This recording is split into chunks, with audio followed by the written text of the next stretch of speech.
Coordinated US-Japan action has lifted the yen, easing import costs for Japanese households while signaling closer currency coordination between the world's largest economies.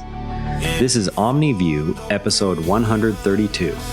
Japan and the United States carried out joint currency operations that moved the yen to around 155 against the dollar. Japanese officials indicated they would act again if needed. The move followed weeks of yen weakness that had raised the cost of imported goods.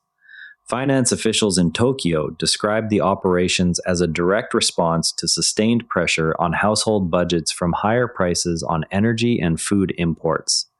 The yen had traded weaker for an extended period before the coordinated steps took effect.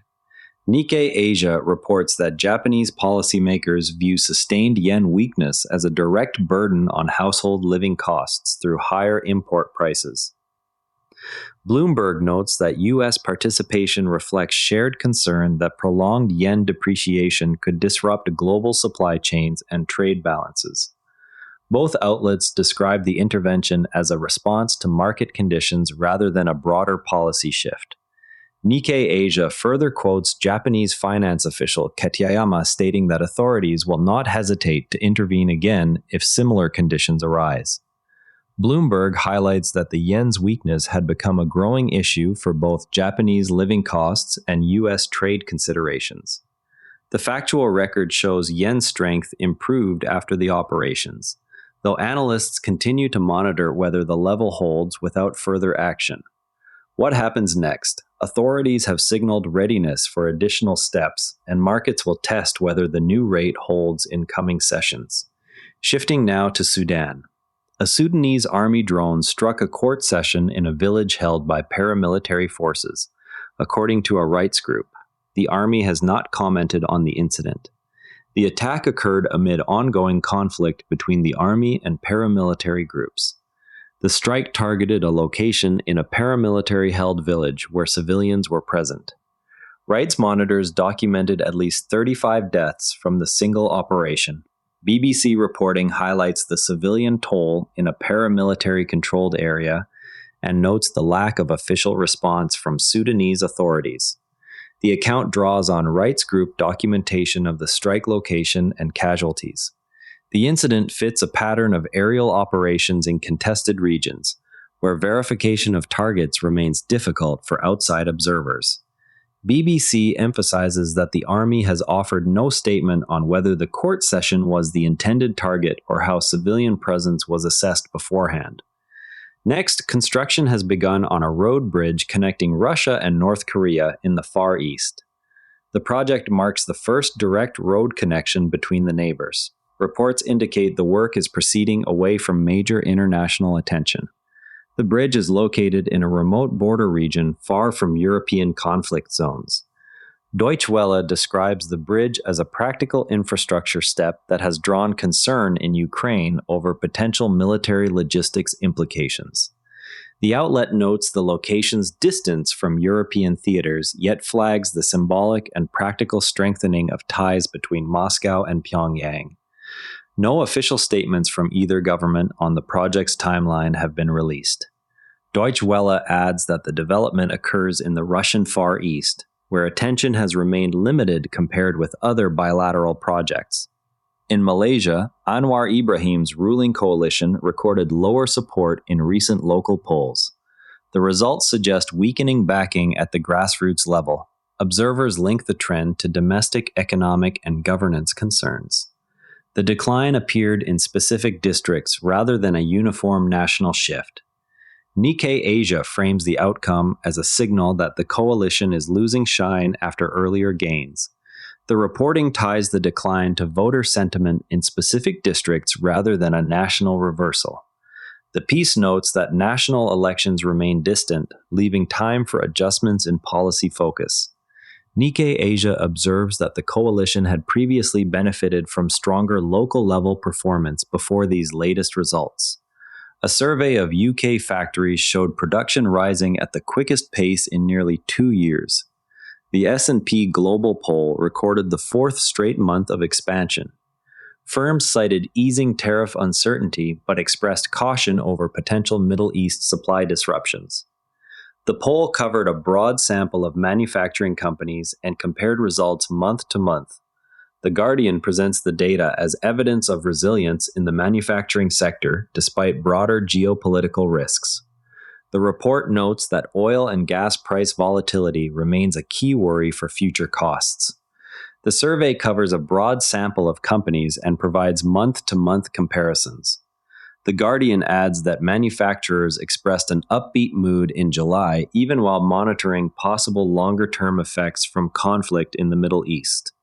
Britain's AstraZeneca is in talks to acquire US-based Bristol-Myers Squibb in a deal valued near $400 billion. The combination would create one of the world's largest pharmaceutical groups. Both companies focus heavily on cancer treatments. AstraZeneca already holds a market value near £196 billion as the second biggest listed company in the UK. The Guardian reports the discussions as a potential reshaping of the global drug industry, with AstraZeneca's market value already near £196 billion. The piece notes Bristol-Myers Squibb's $133 billion valuation and its Princeton headquarters. No final agreement has been confirmed. The Guardian identifies Pascal Soriot as AstraZeneca's longtime chief executive overseeing the talks and highlights the combined entity's position as potentially the world's fourth largest drug maker. Now, some progress worth knowing about. Romanian authorities detonated a rock obstruction in the Danube to increase water flow to a nuclear power plant. The action followed a nationwide state of emergency declared last week due to low river levels. The measure aims to maintain electricity output during the current heat wave. The explosion addressed an immediate operational constraint at the plant. The Guardian describes the controlled explosion as a direct engineering response to record low water levels that had threatened cooling systems. The report places the step within Romania's August emergency declaration and notes expected peak temperatures later in the week. The intervention addresses an immediate operational constraint rather than a long-term infrastructure change. The Guardian adds that the heatwave peak is forecast for Wednesday and Thursday, with temperatures expected to approach all-time records. Now, to really understand this story, there's something most coverage leaves out. Most reporting on yen movements treats government action as a simple switch that instantly resets exchange rates. In practice, interventions require the selling or buying of large volumes of foreign currency reserves, often coordinated across central banks to avoid immediate reversal by private traders. The US-Japan operation this week followed a pattern seen in past episodes where one central bank supplies dollars while the other supplies yen, with the scale calibrated to shift market expectations rather than exhaust reserves. Because the yen's weakness had already raised Japan's import bill, the intervention also serves domestic price stability goals, even as it aligns with U.S. interest in orderly currency markets. Knowing this mechanism, when headlines announce a joint intervention, readers can check whether follow-through purchases continue or whether the move was a one-day signal. The concrete detail to verify next time is the reported volume of reserves deployed and whether the target exchange rate holds after the initial announcement. Historical episodes show that markets often test the new level within days, requiring authorities to decide whether to reinforce the move or accept partial reversal.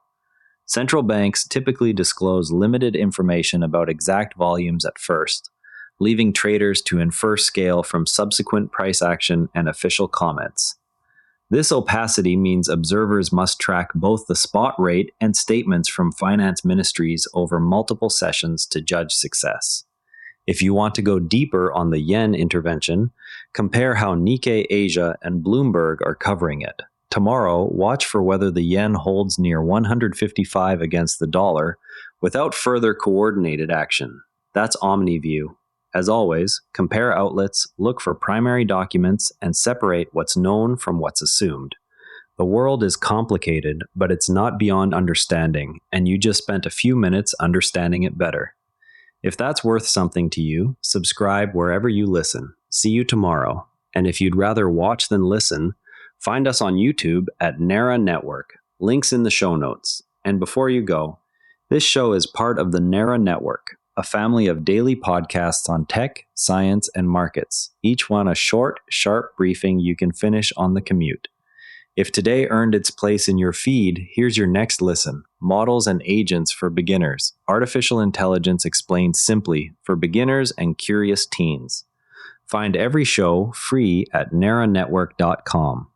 Following the long arcs, story trackers on naranetwork.com follow major programs across episodes: Tesla, SpaceX, AI, space science, and more. This episode used AI voice synthesis of my voice. Editorial selection and analysis are my own.